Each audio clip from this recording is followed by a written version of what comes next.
Assalamualaikum warahmatullahi wabarakatuh. Kami dari kelompok 4 ingin mempresentasikan hasil diskusi kami mengenai identifikasi kualitatif golongan alkaloid.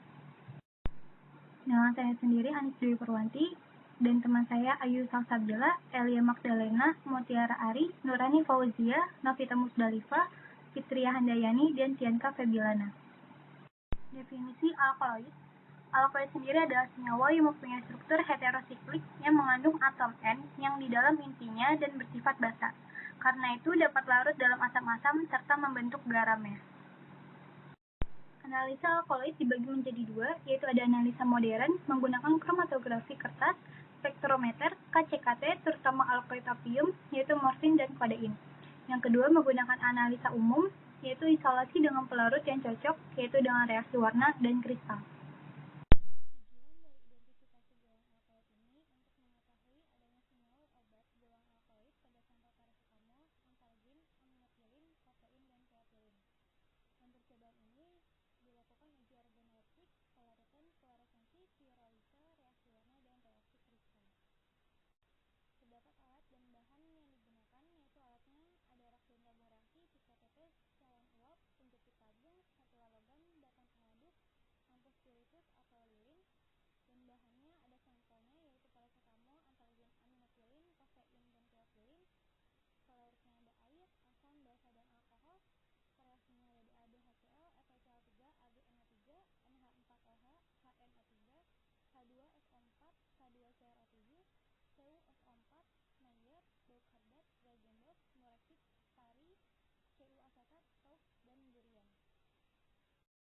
Identifikasi golongan alkaloid dibagi menjadi beberapa golongan, yaitu ada golongan anilin dengan sampel paracetamol, golongan pyrazolon dengan sampel antalgin, dan golongan xanthin dengan sampel aminopilin, kafein, dan teofilin.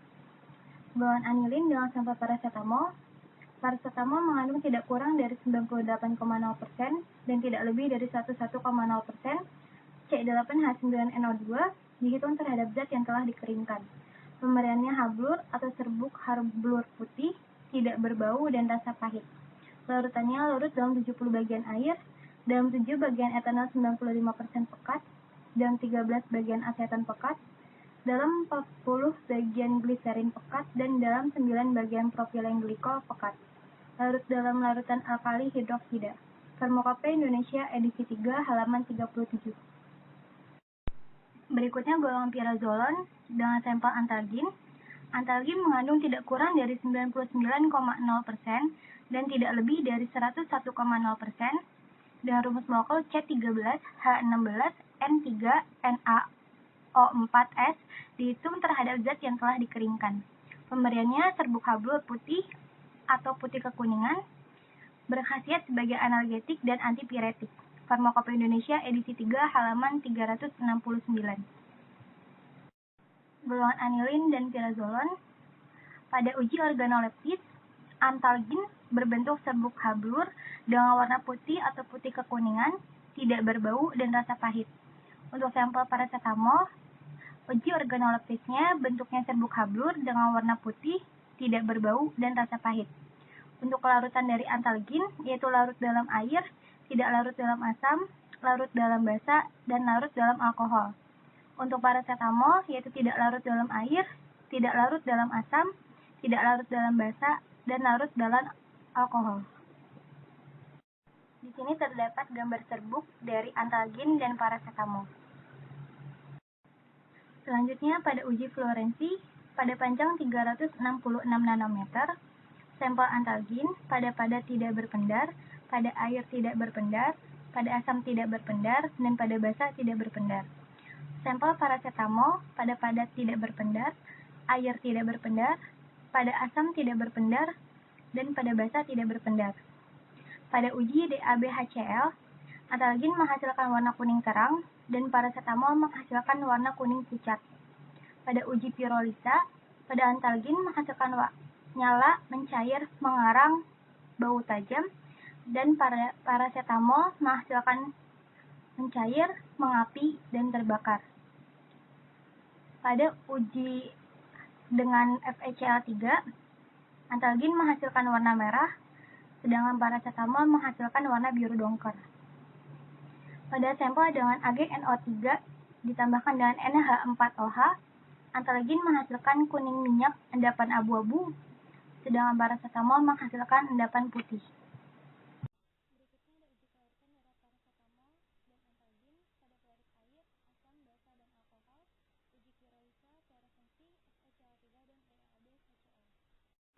Uji selanjutnya yaitu sampel ditambahkan dengan HNO3 pekat, antalgin menghasilkan warna orange kehitaman, paracetamol menghasilkan warna orange kecoklatan. Pada uji dengan HCl atau H2SO4 pekat ditambahkan dengan K2CrO7, antalgin menghasilkan warna hijau terang, sedangkan paracetamol menghasilkan warna hijau tua. Pada reaksi dengan CuSO4 dan NaOH, antalgin menghasilkan warna biru tua, sedangkan paracetamol menghasilkan warna biru toska. Sampel dengan reaksi Mayer, antalgin menghasilkan warna bening, paracetamol menghasilkan larutan putih dengan endapan putih. Dengan reaksi Bouckardat, antalgin menghasilkan larutan bening endapan putih dan warna iodnya hilang, sedangkan paracetamol menghasilkan warna orange kecoklatan dan warna iodnya tidak hilang. Pada reaksi kristal, aseton dengan air, paracetamol berbentuk seperti kristal. Berikut ada gambar dari reaksi CuSO4 dengan NaOH, HCl dengan K2CrO7, AgNO3, Mayer plus HCl, Bouckardat, dan aseton air pada sampel antalgin dan paracetamol. Selanjutnya terdapat golongan santin dengan sampel aminofilin. Aminofilin mengandung tidak kurang dari 78,0% dan tidak lebih dari 83,5% teofilina C78N4O2, tidak kurang dari 12,8% dan tidak lebih dari 14,1% etilen diamina C2H8N2, masing-masing dihitung dari terhadap zat anhidratnya. Pemberiannya yaitu butir atau serbuk, putih atau agak kekuningan, bau lemah mirip amoniak dengan rasa pahit. Kelarutannya larut dalam kurang 5 bagian air. Jika dibiarkan mungkin akan menjadi keruh, praktis tidak larut dalam etanol 95% pekat dan dalam eter pekat. Farmakopeia Indonesia edisi 3 halaman 82. Berikutnya golongan santin dengan sampel kafein. Kafeina mengandung tidak kurang dari 98,0% dan tidak lebih dari 101,0% C8H10N4O2, dihitung terhadap zat yang telah dikeringkan. Pemberiannya serbuk atau hablur berbentuk jarum mengkilat, putih, tidak berbau, dan rasa pahit. Kelarutannya agak sukar larut dalam air dan etanol 95% pekat, mudah larut dalam kloroform pekat, sukar larut dalam eter pekat. Farmakopeia Indonesia edisi 3 halaman 175. Berikutnya ada golongan santin dengan sampel teofilin. Teofilin mengandung tidak kurang dari 98,5% dan tidak lebih dari 101,1% C7H8N4O2, dihitung terhadap zat yang telah dikeringkan. Pemberiannya serbuk hablur, putih, tidak berbau, pahit, mantap di udara. Kelarutannya larut dalam lebih kurang 180 bagian air, lebih mudah larut dalam air panas, larut dalam lebih kurang 120 bagian etanol 95% pekat, mudah larut dalam larutan alkali hidroksida dan amonia encer pekat. Farmakopeia Indonesia edisi 3 halaman 597. Selanjutnya ada uji organoleptis dengan sampel aminofilin, butir atau serbuk putih atau kekuningan, bau lemah mirip amoniak dan rasa pahit. Pada sampel kafein, serbuk hablur bentuk jarum warna putih, tidak berbau dan rasa pahit. Pada sampel teofilin, serbuk hablur putih, tidak berbau dan rasa pahit. Pada uji kelarutan, sampel aminofilin larut dalam air, larut dalam asam, tidak larut dalam basa, dan tidak larut dalam alkohol. Sampel kafein tidak larut dalam air, larut dalam asam, tidak larut dalam basa, dan tidak larut dalam alkohol. Sampel teofilin tidak larut dalam air, larut dalam asam, tidak larut dalam basa, dan tidak larut dalam alkohol. Pada uji fluorensi pada panjang 366 nanometer, sampel aminofilin pada padat berfluorensi biru, pada air berfluorensi biru, pada asam berfluorensi biru, dan pada basa berfluorensi biru. Sampel kafein pada tidak berfluorensi, pada air tidak berfluorensi, pada asam tidak berfluorensi, dan pada basa tidak berfluorensi. Pada sampel ateopilin, pada terpendar merah, pada air terpendar merah, pada basa terpendar merah, dan pada asam terpendar merah. Berikut ada gambar dari uji organoleptik. Pada kafein, aminofilin, dan teopilin, ada uji kelarutan. Pada sampel aminofilin, kafein, dan teopilin dalam air, dalam asam, dalam basa, dan dalam pelarut organik atau etanol. Selanjutnya, terdapat gambar pada uji fluorensi pada panjang gelombang 366 nanometer dan pada panjang gelombang 254 nanometer pada sampel kafein dan aminofilin. Pada uji pirolisa, sampel aminofilin menghasilkan warna coklat kekuningan, kafein menghasilkan warna coklat kekuningan, dan teofilin berbusa.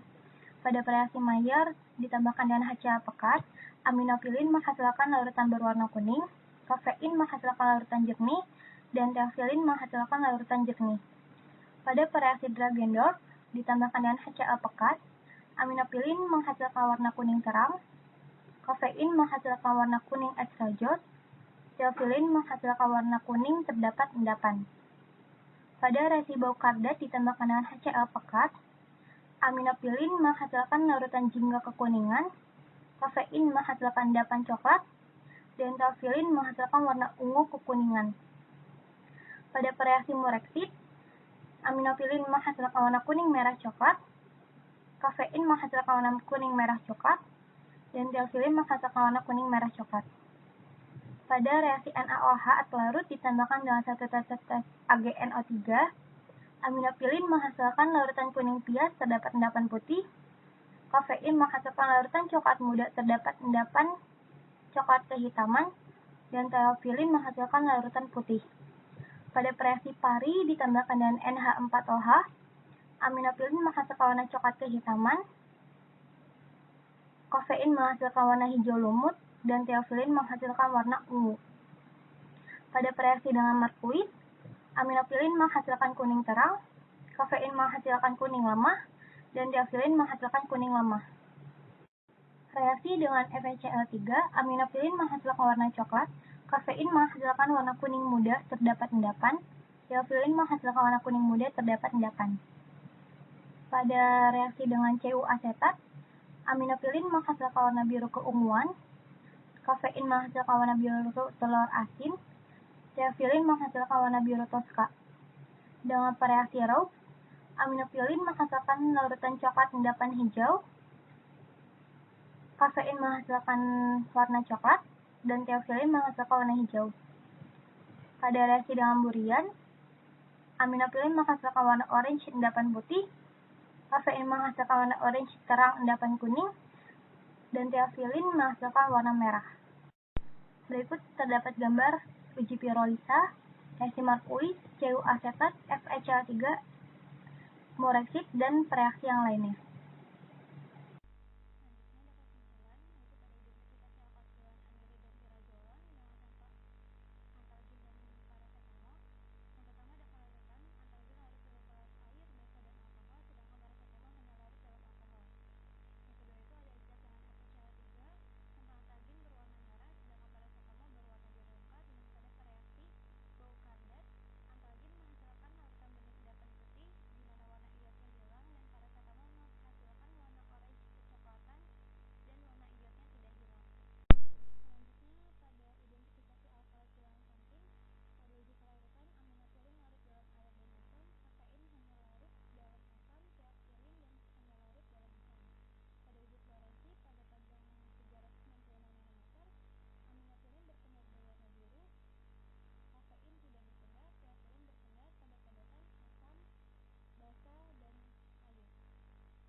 Berikut daftar pustakanya. Sekian dari kami, terima kasih. Mohon maaf apabila ada kekurangan. Wassalamualaikum warahmatullahi wabarakatuh.